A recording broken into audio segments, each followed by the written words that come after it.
what we found was our failure rates were absolutely spectacular and close to 100% at first. Stephen, how do you get all of this research done at Africa New Energies? Well, we've come through the school of hard knocks.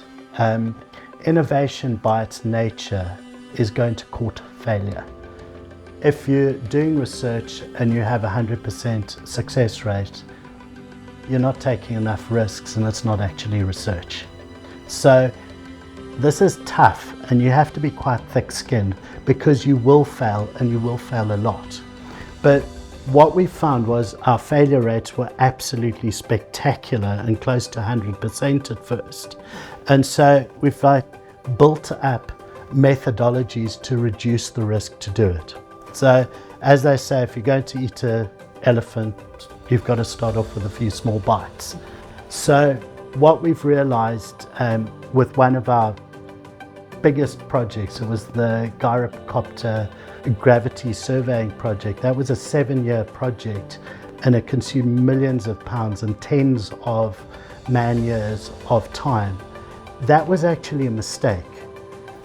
What we've realized is you've got to turn a project into a bite-sized chunk. Now it's still not small. The maximum number of years we allow is 12 man-years over 3 years. If it's more than that, we need to break up the project.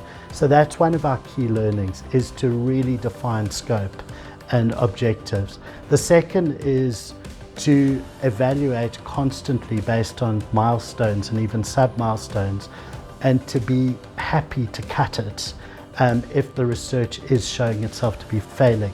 And that does happen. Yeah. Initially it was something like 95% failure.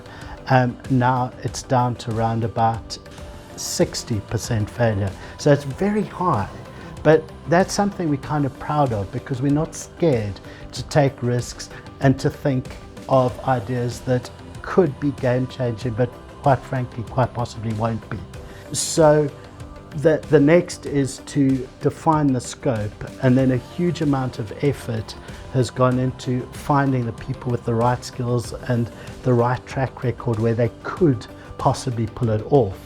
And then the last one is just to let them go and to make sure that they really feel like they've got the freedom to try and solve the problem in their own way, because it's very often that the problem gets solved in a way that we didn't initially envisage, and it takes us off in slightly different directions, and to be slightly flexible with the initial objectives.